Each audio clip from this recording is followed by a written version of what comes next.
Okay, so here's how you can make a good song at home in 2025 in only 7 steps, no special equipment needed, and it works for any kind of genre, so let's start. Okay, so the first step is choosing the general theme of the song, right? The main idea that you want to send. And this depends on your style, but there are so many today that you can choose whatever you want. Although I would recommend choosing something that is original, so don't try to copy anyone else too much, but also not too complicated, especially if you're starting out, because if it's easier, you'll have higher chances of creating a good song. Yeah, and also I would recommend choosing something that you are familiar with in real life, I mean.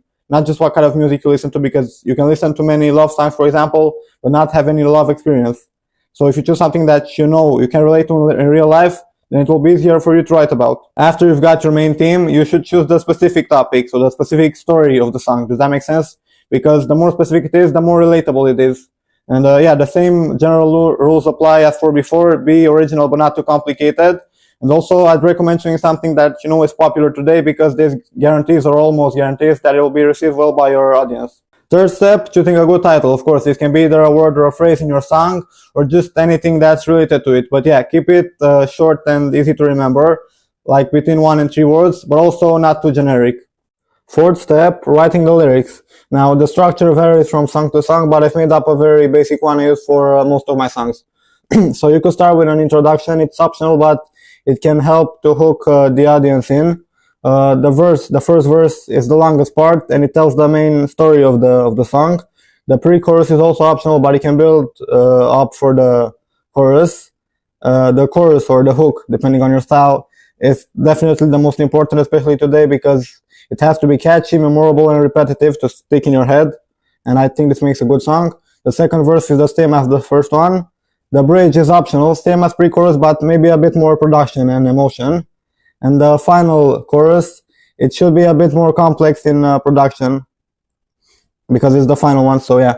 And the outro is also optional, but it can serve as a good ending, so the track feels more complete. So in total, you should have about 50 or 80 bars, depending on the tempo. I'll explain more later. And as for the rhyme patterns, this also depends on your style, but you can be either first with the second, third with the fourth, first with the third, second with the fourth, and so on.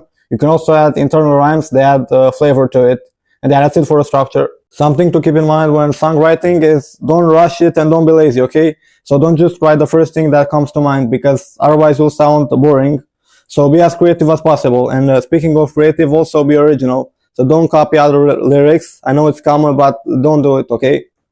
Just write them using your own head. Fifth step is either obtaining an instrumental or producing it yourself. Now, you can find one online or buy one, but I want to recommend this because, first of all, free beats on the internet are not free for commercial use, so you can release them on Spotify, and you can buy one, but you want to make profit, especially if you're starting out. You almost never make profit. So I'm going to show you how to make one at home in FL Studio, because it's a free program. Now, this part's a bit trickier, because personally, I don't believe in music theory. I don't care what anyone else says. I don't think that anyone can teach you how to make your own music. So for me, if it sounds good, it is good, okay?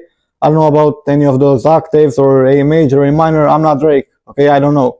But I'll teach you the basics though. So here we have the tempo. The tempo is basically the speed of the track in beats per minute. So if the tempo is higher, the song will be faster and more energetic. If it's lower, then the song will be slower and more serious. So it depends on what you want to do. Yeah, a major scale is also brighter and happier, while a minor scale is more serious, more emotional. So it depends. But as for the instrumental itself, it's not that complicated to make. I made a simple one right here.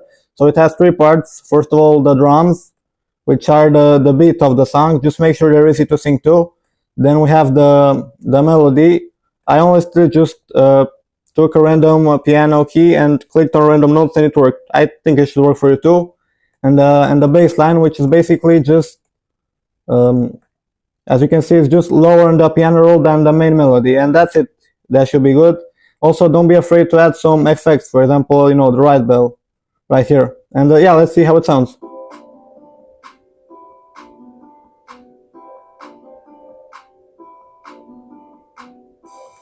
Or if you don't want to make a melody, you can just sample a free loop. Just make sure it's free.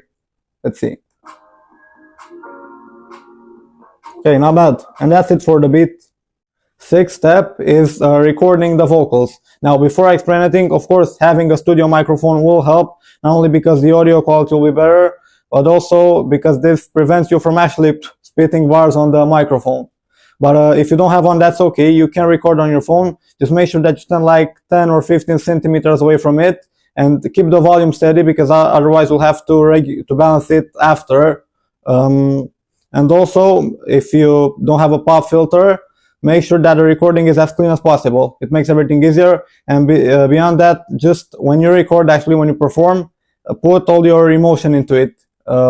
Like, don't be afraid to exaggerate, as if you're actually performing in front of a crowd. So yeah, that's it. Okay, so once you've done all that, the final step is just finishing the whole project, the whole track. Combine the vocals with the instrumental itself. You should regulate the volume.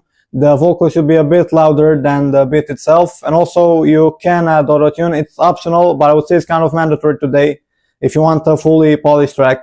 So yeah, that's it. And after, you should create also a good artwork for it. You can do it on free apps like Canva or even Paint. And just make sure that before you release it, you try to promote it at least a little bit on social media, because this helps maximize your chances of getting your song to actually be heard by an audience. And that's it. Thank you for watching. Tell me in the comments down below if I should make a video of my full process of how I make a track. Thank you. Goodbye.